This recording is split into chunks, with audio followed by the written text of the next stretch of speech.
I want us to connect the dots today about Andrea Johnson and IDAC and Dumisani Khumalo and some politicians. I'm sure you've continued to follow the testimony of Andrea Johnson. Yesterday, I argued that I don't believe Andrea Johnson is incompetent, and some of you agreed with that argument because her illustrious career suggests otherwise. The question I was asking yesterday was, why would she act so unethically and violate even the NPA Act and risk perjury and act contrary to what's expected of her as the head of the institution? And I asked, what was in it for her? What did she stand to benefit from going after Khumalo and co so desperately? And we all came up with all sorts of suggestions of what was probably in it for her. Was she trying to clear the path for her husband, who works for crime intelligence?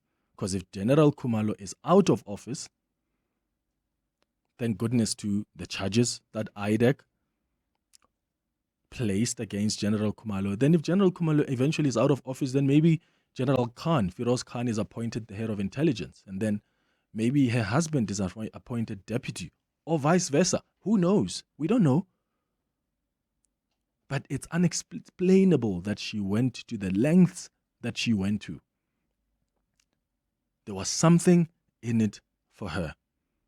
I'm convinced. I just don't know what it is. I want to ask a slightly different question today. And hopefully we can all try figure it out together. And that question is, why was IDAC and the police minister's office so desperate to have the head of crime intelligence, Dumisani Khumalo, charged and hopefully removed from office afterwards? Why were they so desperate to go after them to the point that they even act unethically? To the point that IDAC even violates the NPA Act? What were they trying to stop? Because clearly, the head of crime intelligence, General Dumisani Khumalo, was onto something. The question is, what exactly? What was General Khumalo onto that Andrea Johnson was trying to stop, together with the office of the police minister? That's the question I'm really asking this morning. Can we try and figure that out together? Let me give you some suggestions through clips. And maybe this is going to answer the question of why IDAC was so desperate to act against Dumisani Khumalo. And we now know that clearly there's no case here against Dumisani Khumalo. They haven't demonstrated any strong case of corruption and fraud. I mean, the head of IDAC had to apologize yesterday for saying Mokwele was a token appointment. How do you make that statement in an affidavit when you have not even seen Mokwele's CV and qualifications? And only when she's shown, but you see, this woman was even doing her MBA, this woman has the degree in this, she meets the qualification, then she apologizes. So we already know, any rational person looking at the testimony of Andrea Johnson can see that there's no case here against Dumisani Khumalo. The question then is, why were they so desperate to go after her? Something was happening. Maybe Dumisani Khumalo was onto something, because the mistakes that were made are too frivolous. So what were they trying to stop? Listen to this clip, and maybe these clips I'm going to play to you will give you a sense. This is General Dumisani Khumalo testifying before, was it the ad hoc committee or before the Madlanga Commission? Ad hoc committee. Listen to how he mentions the dates, because you'll see how there's a lot that happened in December 2024, and maybe that's going to give us a sense of why Dumisani Khumalo was being targeted like he was. And then another coincident on the same day, on the 6th of December, at the time when these two operations were ongoing. This is the time Advocate Johnson sent a formal email to both Divisional Commissioner of Detectives as well as the Deputy Provincial Commissioner of Detectives in Gauteng, requesting access to the dockets that had been reported by the Member of Parliament, Mr. Fadel Adams, against me, the executive of crime intelligence, that is responsible for GCI ops. The dockets were requested as a matter of agency on that day, the 6th of December, when the operation was on. That is attached then as Annexure SDK 13, that agent request of those dockets. Hence, then, as I said when I started the discussion under this paragraph, that the December, especially the 6th, was the beginning of the problems of PKTT and Khumalo. You see, that's Dumisani Khumalo explaining to you what was happening in December. December 6th. What happened on December 6th is likely to answer the question I'm asking. Why was IDAC desperately trying to nab Dumisani Khumalo? What was Dumisani Khumalo onto? Now, Dumisani Khumalo is the head of the PKTT. You know that. On the 6th of December, guess what operations the PKTT begin with?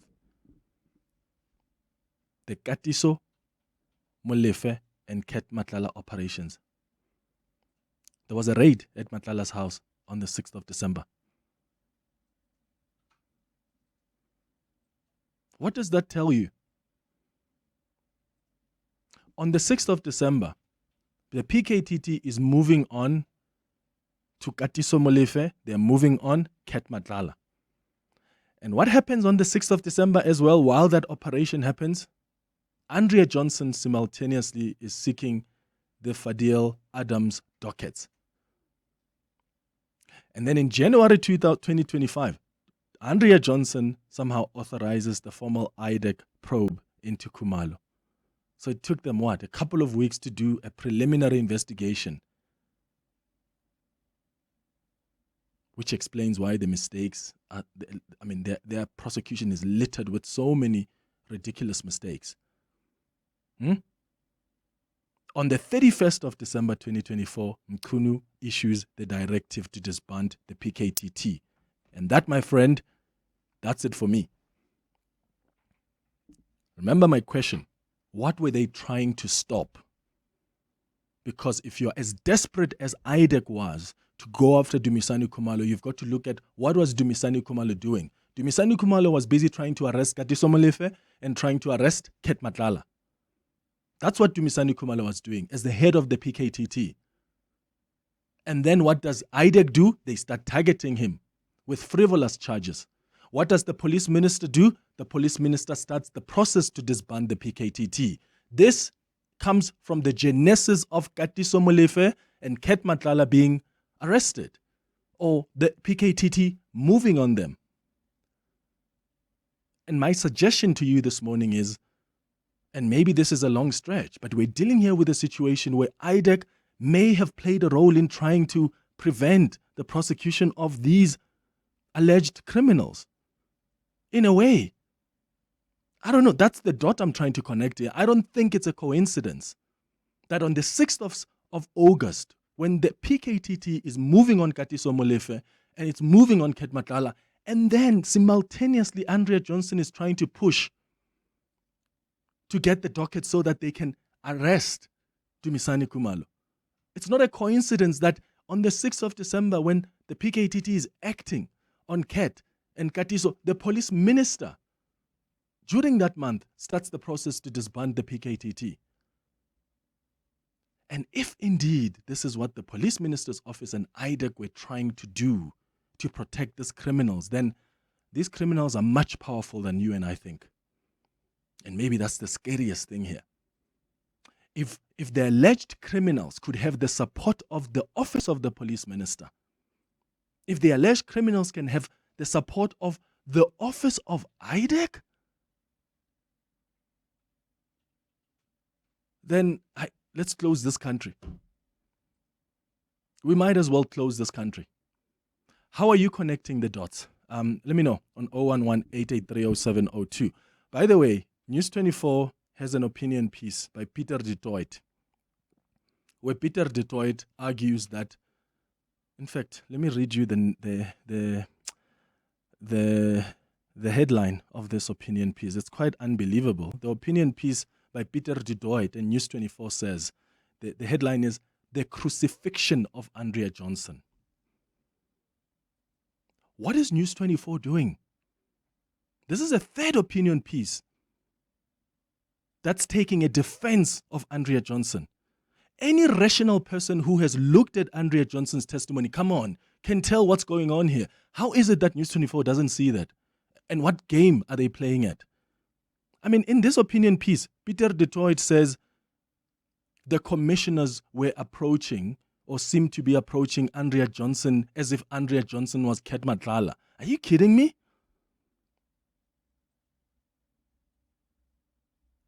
How could you say that? And I tweeted and responded to this article that I think this is an unfair statement to make about the commissioners because they have consistently conducted themselves with the highest level of professionalism. And all they did was inquire. Isn't that what this commission exists for? How could it be that News 24 is blinded to the injustice of Mukwele, a woman who was charged for corruption and fraud with no basis whatsoever? A woman who was called a token appointment when the investigators of IDAC themselves have not even looked at her qualifications. They got it so wrong.